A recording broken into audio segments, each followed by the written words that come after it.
هر یو کس کیمپ لګولی دی او هر یو کس سامان راخلي او راځي.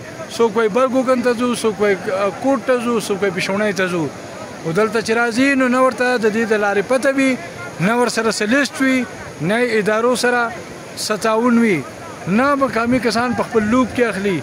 او دلته چې راشي نو دلته دا پروفیشنل ګداګر او دا هغه خلک چې روغ دي، دغه خلک چې نه هېڅ سره دغه نشي او مقامي دي، د لوټ مار په شان په هغې باندې راغوټه شي او دغه سامانونه ترېنه واخلي. مس کې د دې ځای په سوډیر کې، په کوټ کې، په ګوکند کې، بر او کوز ګوکند دواړو کې د خلکو نقصانات شوي دي. دغه نقصاناتو والا کورونه ټوټل تر 500 پورې دي.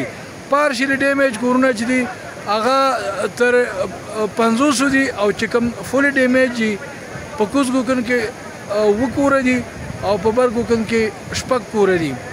دا تقریبا ټوټل 50 کورونه نه جوړیږي. کله چې سامان راشي د هر کور نه خلک راوتلی وي.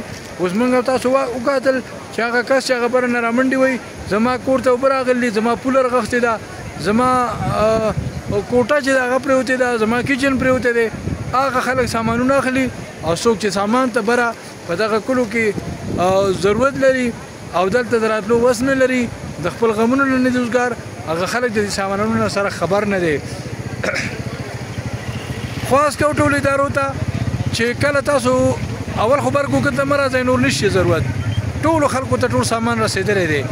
بیا هم که تاسو راځئ نو اول ستاسو اسسمنټ ټیم راشي، هغه دې کورونه وګوري او هغه کورونو ته یې ټوکن ورکړي، په هغه حساب دې سامان راشي او سامان په کوز ګوکند کې په محفوظ ځای کې هغې ته حواله کوي، ځان له به یې بله خپله وړي. د وخان جانان وطن نظمونه